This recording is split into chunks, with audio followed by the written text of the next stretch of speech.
जय श्री राधे, जय श्री श्याम। मेरे प्यारे बंधुओं, मैं आपके पास एक लेके आया हूँ और सुंदर सा दृष्टांत। शायद आप सुनोगे तो आपको अच्छा लगेगा और उस पर मनन भी करेंगे। एक बार की बात है, श्री नारायण भगवान क्षीर सागर में लेटे हुए नारद जी वहाँ पहुँच गए। नारद जी जाते जाते बोले, प्रभु नारायण नारायण, आप ये बताइए मुझसे बड़ा इस संसार में कौन भक्त है? मुझसे बड़ा और कोई भक्त है? नारायण भगवान बोले, नारायण, हे नारद, आप पहले शांत होकर बैठिए। देखिए, मृत्यु लोक में एक बहुत सुंदर सा बालक 16 वर्ष का है, उसकी शादी भी हो गई, विवाह हो गया है, अपने पत्नी सहित अपने माता पिता की सेवा करता है। अपने माता पिता की सेवा करते और वो किसी भगवान को नहीं मानता, किसी को नहीं मानता, अपने माता पिता के सिवा किसी को नहीं मानता। बड़े लगन भाव से, तन मन से अपने माता पिता की सेवा करता है, उनकी आज्ञा का पालन करता है, हर बात मानता है। तो उससे बड़ा तो कोई भक्त नहीं है, तुम भी नहीं हो। नारद जी को गुस्सा आई मन में।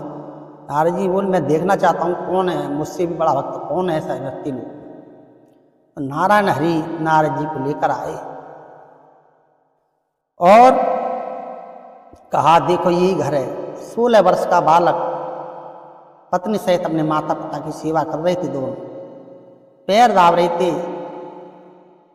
जो भी पिता कहे हैं उसी आज्ञा का पालन कर रहे। तो भगवान नारायण बड़े प्रसन्न हुए। नारद जी ने, देखो ये है मेरा भक्त, क्योंकि जो भी अपने माता पिता की सेवा करता है, कहा मानता है, आज्ञा का पालन करता है, वो ही मेरा सबसे बड़ा भक्त होता है। क्योंकि जो अपने माता पिता की सेवा करने वाला होता है, वो अपने माता पिता, उसकी सेवा मुझको भी लगती है, मेरी भी सेवा कर रहा है, ये मानो उसकी पूजा संपन्न हो जाती है। उसे कोई अगरबत्ती आरती पूजा करने की कोई जरूरत नहीं है। जो आज्ञा का पालन करे, संस्कारों का पालन करे। तो प्रभु आप प्रसन्न मुझसे हैं बालक से? तो मैं तो इससे प्रसन्न हूँ, इसे वरदान देना चाहता हूँ। मैं आई गया हूँ तो वरदान देकर जाऊंगा।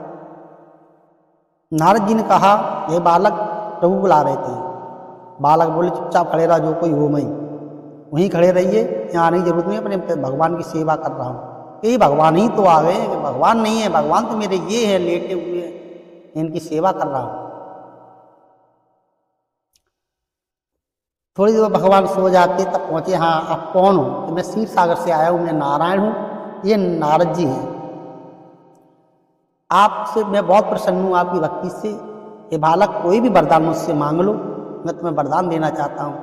क्योंकि प्रभु अभी तो मेरे माता पिता सोए हुए हैं, तो सुबह होते ही वरदान मांगूंगा, पहले माता पिता से पूछूंगा क्या चाहिए, इसलिए जब तक आप यहीं रहिए।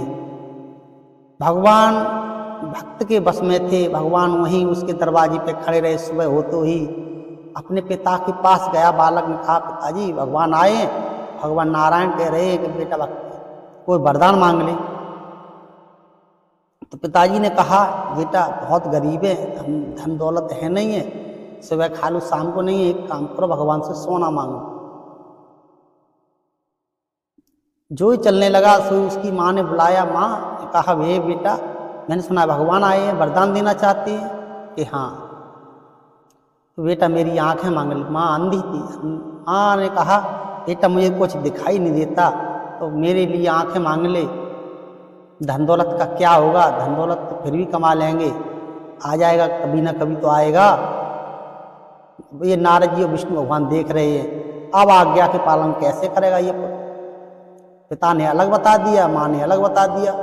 चलने को उसकी पत्नी ने साथ के बुलाया, इधर आओ। सी धीरे से कहा, हे स्वामी, हमने सुना है कि आपके दरवाजे पे, अपने दरवाजे पे नारायण हरि आए, वरदान देना चाहते हैं। कि हाँ, क्या वरदान मांगोगे? पिताजी ने क्या कहा कि सोना मांग लो। माता ने कहा आंखें मांग लो। अब ना आंखें मांगो आप, ना सोना चांदी मांगो, आप एक पुत्र मांग लीजिए। पुत्र होगा, घर में खुशहाली होंगी, तो धन की वर्षा तो अपने आप होगी। जब खुशहाली आती है तो धन लक्ष्मी तो अपने आप आती है। बेचारा चक्कर में पड़ गया, सोच रहा है अब क्या करें। भगवान कह रहे थे हम वरदान देंगे, एक अब 3-3 वरदान मांगेंगे तो भगवान कहेंगे ये तो बहुत चालाक है, लालची है। हाथ जोड़ के खड़ा हो गया। नारायण भगवान बोले मांगो बेटा, क्या मांगना चाहते हो। उसी समय नारायण बोले बस ध्यान रखना, मैं एक ही वरदान दूंगा तुझे, बस एक ही वरदान के अधिकारी हो, एक वरदान मांगो। तो माता पिता की सेवा करने वाला, जो आगे का पालन करने हर का करने वाला, जिस पर भगवान की कृपा ना हो ऐसा तो हो ही नहीं सकता। उस पर कृपा हो गई भगवान की, उसकी दिमाग में बुद्धि पलट गई। कहने लगा भगवान आप मुझे एक ही वरदान देना, मैं 2 वरदान नहीं मांगूंगा। बेटा एक वरदान में कैसे तीनों की पूर्ति हो जाएगी, क्या हम एक ही मांगेंगे। तो मांगो, क्या मांगना चाहते। नारद जी देखे हंस रहे थे खड़े खड़े। जैसे पुत्र ने कहा प्रभु सोने के पालने में मेरी माता जी अपने नाती को झूलते हुए देख ले। नारद जी बोले वारे भगवान, वारे भक्त, कितना चतुर चालाक है, एक ही वरदान में तीनों के लिए आज्ञा का पालन तीनों का कर दिया। वाह, मैं मान गई प्रभु, आपका भक्त ये मुझसे भी बड़ा आपका भक्त है, इसीलिए मैं जान गया हूँ, मुझे अहंकार हो गया था, मेरा मुझसे बड़ा कोई भक्त नहीं है। देखिए कितनी चालाकी से, कितनी आसानी से एक ही वरदान में तीनों की पूर्ति कर दी। जय हो भक्त और भगवान की जय। इस कथा से यही प्राय मिलता है, अपने माता पिता की सेवा करो, उनका आज्ञा का पालन करो, कहा मानो, संस्कार दिए उस संस्कार पर चलिए, तो भगवान भी आपकी हमेशा मदद करता है। जिस तरह इस बच्चे की मदद की भगवान ने, उसी प्रकार आपकी भी मदद करेगा। मुझे आशा है कि आपको मेरी कथा अच्छी लगी होगी, मेरी कथा की भावनाओं को भावना तक पहुंची होगी, भावना जागेंगी आप। अब तो मेरी बात से अपने माता पिता की सेवा अवश्य करोगे। जय श्री राधे, जय श्री श्याम। मेरी कथा अच्छी लगी हो तो यूट्यूब पर देख रहे तो सब्सक्राइब कर लें, और फेसबुक पर देख रहे हैं तो लाइक करें, शेयर करें, ज़्यादा से ज़्यादा कमेंट करें। जय श्री राधे, जय श्री श्याम।